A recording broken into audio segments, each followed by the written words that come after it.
21st century, the desire to be a size 0 has been a growing trend. In our feeding clinic over the last 8 weeks, Dr. Christian Jessen's been working tirelessly to overturn this freakish fashion. A lot of very, very underweight women's collapse down dead suddenly. But this week could be the toughest for Dr. Jessen yet, when he's faced with a gangly guy who thinks eating is time-wasting and is just too lazy to cook. This dangerous fashion to be thin isn't just affecting women. An increasing number of young men are letting their weight drop worryingly low. 22-year-old Alex Law is a super skinny from Stockport, who hasn't eaten a decent meal since he left home 5 years ago. But despite being a dinner dodger, Alex is desperate to fill out. I know I should definitely be a lot heavier than I am. I can, look in the mirror and I look gaunt. I'd say the pressure was on for men to be bigger or bulkier or muscular, more muscular. Alex works long hours as a plasterer, but not even this physically demanding job can persuade him to refuel. Yeah, that's it, just climb on. At a lofty 6'4", Alex's weight should be around 12 stone. So you are 10 stone 4. To get his body to a healthy weight, he needs to gain 2 stone. It's kind of obvious where you're going wrong, really, isn't it? Yeah. Breakfast, 1 caffeine pill. What's that all about? It's just a way of getting me out of bed. So you're going to have a good lunch, yeah? No. No lunch at all? No. And do you not feel hungry? Not particularly, no. But I am very aware of the fact that I'm tired. That's when I decide, I better eat something. Yeah. It's not a case of, I feel hungry, I shall eat. It's a case of, I'm going to fall asleep, better eat. Alex's caffeine pill breakfast just about gets him through the morning, and his snack lunches aren't much better. After a full day's hard plastering, he's so tired he can't be bothered to make a decent dinner and instead crams in sugary snacks as quickly as he can. I do tend to eat on the trot, and I don't think I've ever really specifically gone and done a week's shop for food. I need someone with a whip to, eat properly, you fool. Alex hasn't eaten a decent meal since he left home to live on his own. I do worry about him. When he comes to my house and he pulls his skin and says, look how thin I am, I've got no flesh and all the rest of it. In the long term, I do think he's going to get quite serious illnesses. When he was a child, he had all the healthy stuff. All the baby food had to be handmade and organic. And then to see him now, at 22 years old, just sitting there eating donuts and rubbish is heartbreaking. Alex claims not to have time to eat, but he has all the time in the world to make sure his car runs like a well-oiled machine. So now, it's time his own body had an MOT. And a supersize shock tactic is on its way. In the form of 34-year-old telesales worker from Bridgend, Tracy Morgan. I work with a lot of thin people, and they tend not to eat at all. That's in my experience anyway. Whereas Alex runs his body on empty, Tracy's gauge is always on full. She's a big-bellied lover of bumper breakfasts, lunches and dinners. This boredom binger fills her time and her face with food.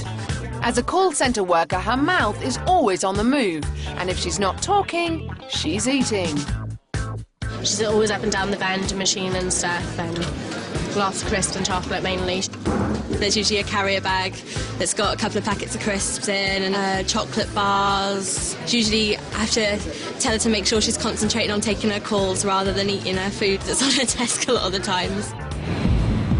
For the next 5 days, Alex is going to adopt Tracy's supersize routine in a bid to rediscover his taste buds. As for Tracy, living off Alex's snack-only diet should open her eyes to her excess eating. 19 stone 13. Perfect, just means if I was taller, I'd be right. It's body obvious you couldn't meet 2 more different people. You'd think as a plasterer with all that upper body work, Alex's biceps would be bulging. But his upper arm is 7 inches smaller than Tracy's. With a weight difference of over 9 stone, both Alex and Tracy need to learn how to balance their diet. Your dinners, are not too bad. They're balanced, there's some protein, there's some carbohydrate, there's lots of vegetables. That's great. But there's an awful lot of junk food and sweeties and things throughout the day. I have made an effort. I mean, there was a time when I did lose quite a lot of weight and I was down to like 14, 16-ish. I stayed like that for about a year, and then I started to creep back on and on and on. Why? Because, like, I went for a meal one day, and someone said, do you want a piece of chocolate cake? And I just never stopped saying yes. You are setting yourself up for big problems. My big worry with you is there is a family history of illness already, isn't there? There's diabetes, there's heart problems. So you have got to start caring about yourself a little bit more. Fat isn't something Alex is familiar with, so what will be his gut reaction to tubby Tracy? It's time for Supersize to meet Superskinny. I'm Alex. I'm Tracy. You first. That's amazing. Just feel you out. The feel me out. There's nothing to me. There's no way there. I was quite shocked, obviously, but I'm sure she was shocked at my skinny little frame. But yeah, I've never seen someone that size in the flesh. What don't you eat then? I really don't eat that much. Not even eat breakfast really half the time, or lunch for that matter. What do you eat? Everything. Everything. Nervous about not eating anything? Yes, definitely, because he seems not to eat a lot of food, so... I am slightly worried about the diet, obviously, because it's going to be quite a large change. She does appear to eat a lot. Over the next few days, Tracy will be trying to get Alex to pile on some desperately needed pounds by preparing and passing on her plentiful portions. But first, Dr. Jessen wants to show them both what 1 week of their current eating looks like, starting with Alex's barely there breakfast. Do you want to just explain what that is to Tracy so she knows? Those are caffeine pills. I'm starving already. That's breakfast for Alex over the course of a week. Over a week? I thought you meant a day. No, this is a week. Let's have a look what you get through for lunch then.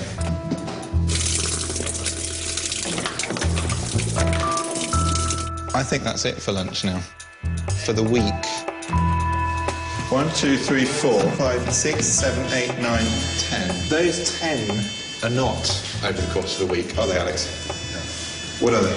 That's a night. That's in the Oh night. my God! What else would you go through? There's an eclair come down. 1, 2, 3, 4. First bit of vegetable we've seen in the entire week. This is a 6'4" chap, all right? And that is what he gets through an entire week for food, and he wonders why he's not putting on any weight. The average man requires 2,500 calories a day, but because of his active job, Alex needs 3,000 calories a day. At the moment, he's eating just over 2,000, so he's under-eating by at least 2 days' worth of food every week. He's lacking essential minerals and vitamins, which fortunately for him, can all be found in Tracy's varied and supersized diet. Now look, I can't complain about this. This is sensible breakfast, all right? What do you often have for lunch? Crisps. Crisps or? Chocolate. Or chocolate. That's not it. Have a look what you get through in a week of snacks, OK?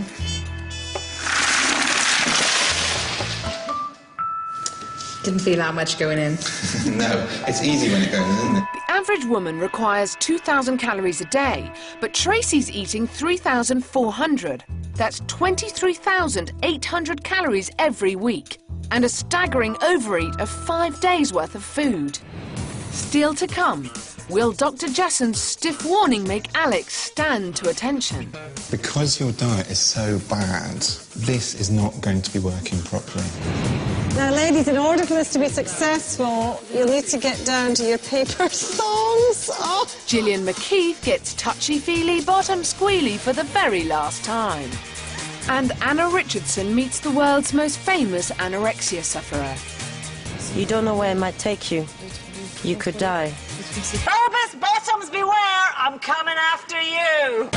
Britain's got the biggest botties in Europe, measuring in an average of 40.5 inches. She needs to lose a little bit of padding. And I've spent the last 8 weeks tracking down the best toning and training techniques to trim down 101 fat tushes. Thanks to me, ladies are loving their newly reduced rears. Because from Cardiff to Coventry, from the north to the south, I've gotten rid of over 115 inches of bum flesh. But I'm not done yet. Tonight, I'm battling the backsides in Basingstoke. It's 4 feet wide. 4 feet? No way. With each bum measuring in at an average of 46¼ inches, these Basingstoke backsides are nearly 6 inches bigger than the British bottom average. And the total circumference of this lot's saggy saddles is a staggering 370 inches. That's longer than a 6-ton articulated lorry. The rinds on these rears are far too thick for my liking. So I'm going to play dirty to get these piggy posteriors back into shape, and they're either going to be reeling or squealing when they see what I've got in store. You all want tight tushes, right? Well, farm labour burns up to 517 calories an hour. So that's why mucking out the pig's den is an excellent way to tone up your behinds. Get a shovel, girls, and start mucking. Give it a bit of welly. Just think of the calories that you're burning. I feel much firmer now. It's only been a minute. Could you go back and get more straw? Straw, thank you. Come here. All the little pigs are grunting hard. Grunting hard. Let's eat in the bag. Everybody makes a round down on Jollity Farm. Oh my God! Oh, for goodness sake! Oh my God! It's never going to work. We're going to be here all year. Dump the shovels down, please. I've got another idea. Well, they certainly made a pig's ear of that. But I've got another mucky method in mind to slim down their saggy seats.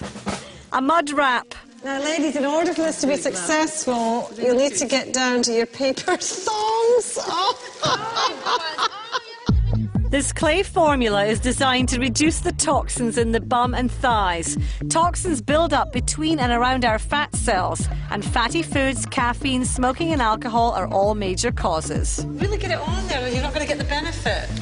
See? The manufacturers claim that mud draws out toxins through the pores in the skin. The cleansed skin is supposed to regain its elasticity, and the bum and thighs should contract and get smaller. Does it feel like your bum has lifted? Well, I don't feel like it's all over the place. I feel a bit more in proportion with myself, I think. This technique, while not permanent, promises results after just one session. The home kit costs £49.95 for 4 to 6 treatments. Later, I'll be remeasuring to find out if this method really is a muddy marvel.